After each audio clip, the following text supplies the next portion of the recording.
Saya, Muhammad Awad Hasif bin Muhammad Zuhair, seorang murid dari kelas Tingkatan 4 Intisal dari Sekolah Menengah Islam Hidayah. Assalamualaikum warahmatullahi wabarakatuh. Yang dihormati Tuan Pengerusi Majlis, barisan panel hakim yang arif lagi bijaksana, yang sedang menjunjung mahkota keadilannya, menjaga masa yang sentiasa peka dengan detik jamu, para peserta yang saya kagumi, serta hadirin dan hadirat yang saya hormati. Berdirinya saya di sini tidak lain dan tidak bukan adalah untuk menyampaikan pidato saya yang bertajuk Hargai Hasil Kelapa Sawit di negara kita, Malaysia.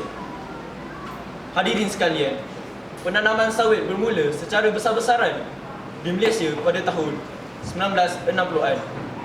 Ini diperkenalkan oleh kerajaan Malaysia sebagai skim untuk membasmi kemiskinan dan meningkatkan taraf hidup dalam kalangan penduduk luar bandar. Usaha berbudi kepada tanah ini menjadikan tanaman sawit tumbuh dan berkembang di ladang yang terdapat di seluruh negara. Dari Perlis hingga Sabah, pokok sawit yang sihat dapat menghasilkan kira-kira 26 buah tandan segar setiap tahun. Hadirin sekalian, menurut sejarah, pertama kali kelapa sawit dibawa ke Malaysia pada tahun 1917 dari Afrika.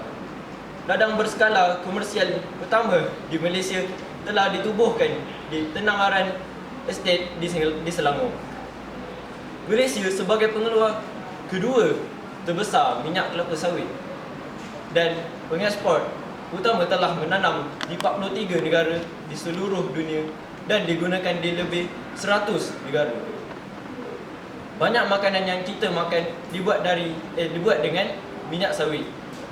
Mi segera, formula bayi, campuran kek, keripik kentang, keropok dan makanan ringan yang lain. Minyak sawit diiktiraf sebagai memainkan peranan dalam diet seimbang yang sihat. Kira-kira 90% minyak sawit digunakan dalam aplikasi makanan dan barangan pengguna.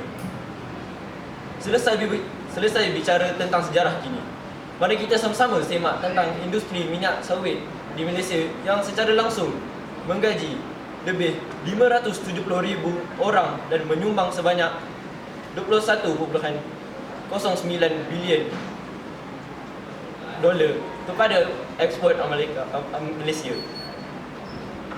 Lebih 39% ladang kelapa sawit dimiliki oleh pemilik tanah kecil. Syarikat perladangan besar dan kecil terdiri daripada beberapa ratus hektar kepada lebih daripada 100,000 hektar. Jumlah ladang yang luas ini telah menyumbang kepada rakyat Malaysia dengan menyediakan peluang pekerjaan kepada penduduk tempatan, juga pekerja asing. Malah tawaran kerja dalam sektor perindustrian berasaskan kelapa sawit juga meningkat. Keadaan ini umpama di mana ada gula, di situ ada semua, sekaligus membantu meningkatkan ekonomi negara secara terancang. Hadirin hadirat yang dikasihi, berdasarkan sumbangan sektor asas sawit ini, secara peribadi saya berpendapat bahawa kerajaan harus menghentikan penebangan pokok kelapa sawit untuk melaksanakan projek perumahan dan lebuh raya secara berleluasa. Hakikatnya, Malaysia merupakan pengeksport utama minyak sawit dalam tempoh yang agak lama dan peringkat ASEAN. Tetapi belakangan ini Indonesia telah menduduki tempat yang pertama. Apakah yang berlaku kepada industri minyak sawit kita?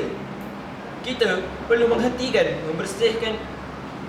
perlu berhenti membersihkan ladang kelapa sawit untuk membina rumah, kilang dan lebuh raya.